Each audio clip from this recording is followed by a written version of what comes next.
Now that the meta has somewhat solidified after all the big preseason changes, I wanted to make a support tier list video.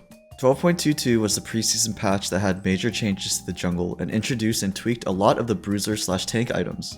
Out of all the changes on 12.22, support got absolutely nothing. I mean, Rakan got changed from a ranged champ to a melee champ, and I like Rakan as much as the next person, but we didn't even get a new item or changes to the current support items. I know most people have been trying out Radiant Virtue on supports, but I don't think it's a very good item because it's very expensive. This really sucks, but it still affects the support tier list because the meta has shifted to bruiser/tank meta. Before we get into this tier list, let's talk about how the support subclass list functions within this meta. I always like showing this graphic because it makes it easier to talk about why certain supports are currently strong. So with bruiser/tank meta, enchanters are naturally going to be very strong because a lot of fights are very front to back oriented. Heals and shields are going to be a lot more valuable because fights are going to be a lot more drawn out.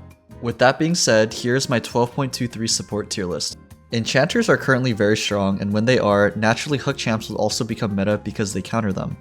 In the top tiers, you have a lot of enchanters, hook champs, and surprisingly mages for the first time in a while. Generally, mage supports are not high tier and high ELO tier lists because of how expensive mythic items and mage items are compared to support items. The rationale is that in higher levels of play, generally bot lanes will go even, and the support that builds the traditional support item will spike earlier, giving more priority faster. This concept is still true, but there are some picks that are just super strong right now that I think make an exception to this rule. On the bottom half of the tier list, you can see a lot of melee engaged supports struggling. I think they have always been struggling with the most recent metas, but with bruisers/tanks being super strong, they struggle even harder because they can't match the stats of the new tank items with a support budget. Now that we went over how the subclasses are functioning in this meta, I'll go over all the support picks in A and up, starting with Maokai. He recently got buffed in 12.23 with his passive healing him for more and his Q doing more base damage. He excels at zoning, engaging, and peeling as his kit provides a lot of CC. If you can be the first to set up objectives, the enemy will have a hard time getting in the river because of his saplings. Maokai's weakness is that he has short range, which makes his laning phase a bit weak.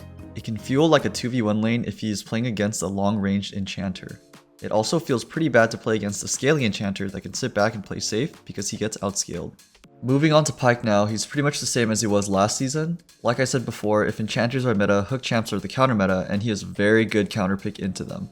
He has high mobility, giving him excellent roams, and he's one of the most snowballing champs in the game. If he can get ahead, he can solo carry the game with the amount of extra gold he can generate with his ult.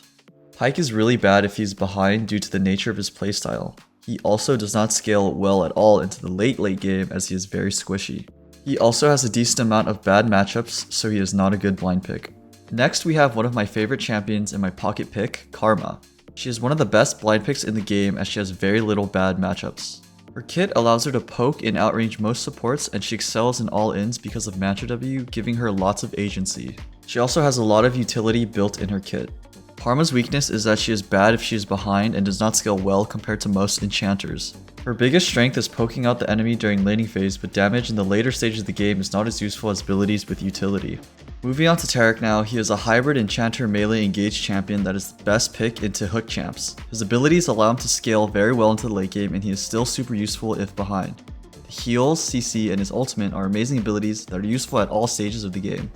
His weakness, like all melee engaged support champs, is the lack of range, making his laning phase a bit weak. He's very strong into hook, but very weak into enchanter champions because he can get kited super hard. Moving on to the first mage champ in A tier, we have Lux. She got a huge buff in the 12.23 B patch where they increased her AP ratios on her E and R.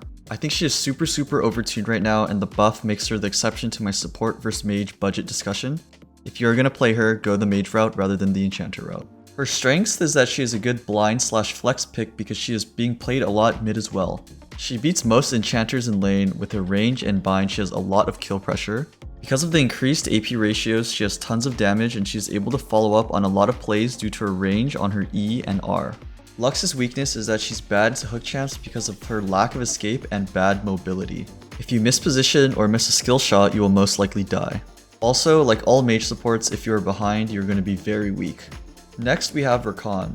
As I mentioned earlier, he got changed from a ranged support to a melee support, which is actually a huge deal now because when he builds Relic Shield, he gets the 50% execution bonus rather than the 30%.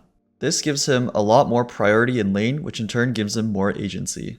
His strengths come from the CC and mobility in his kit. Unlike most melee engaged supports, Rakan is unique in that he can get in and out of fights very well, and so he does not suffer from the problem of getting stat checked by other tanks. Rakan's weaknesses are that he can be kited really easily, he relies on teammates a lot, and he can get shut down hard. It's easy to tell when Rakan wants to go in, so if you're playing a CC heavy support, you can deny the play. Moving on to Sona, she is the best scaling support in the game. If you are able to not die early and get to late game, you will most of the time win because of how strong she is able to get. Once you build her mythic, she has one of the strongest power spikes in the game.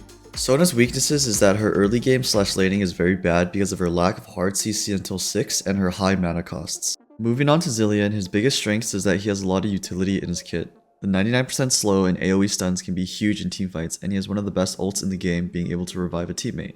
I think most support players will agree that he is always strong, but he usually never gets nerfed because a lot of people don't play him.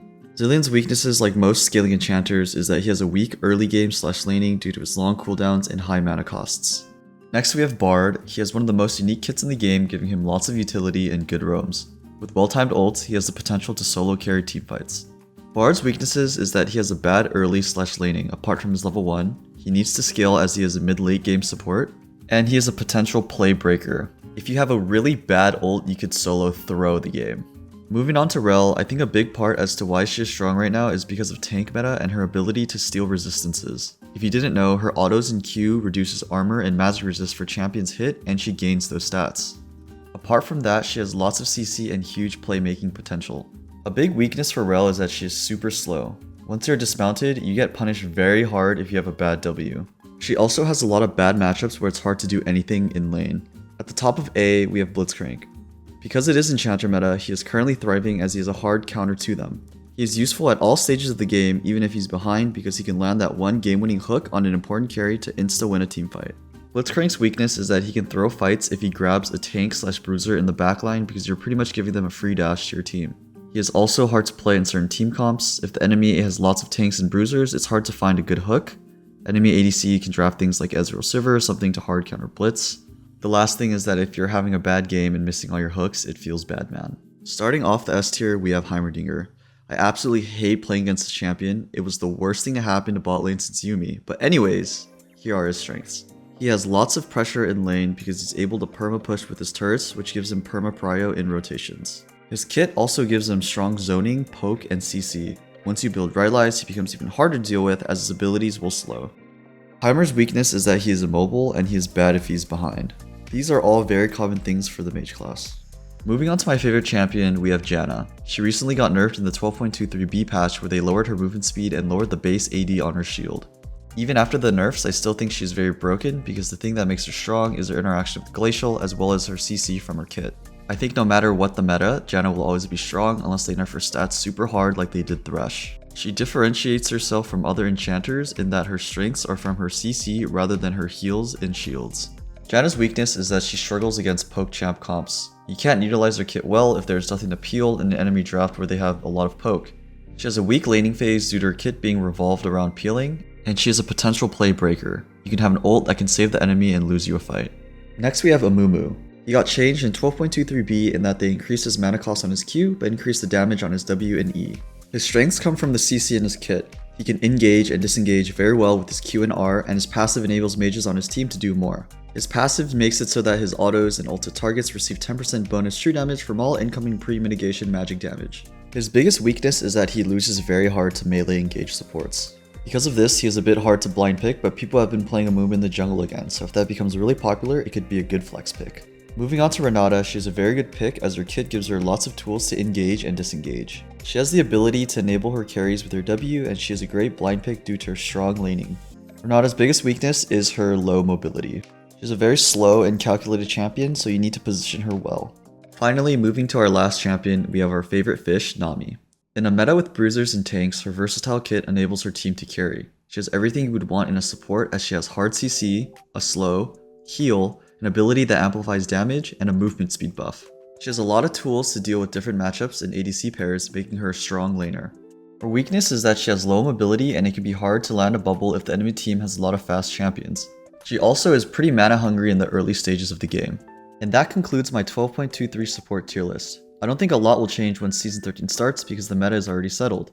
Just a quick reminder, if you want to get better at the game, don't worry about abusing meta champions. In the lower ranks, you should focus more on the fundamentals of the game rather than relying on how strong a champ is to carry you.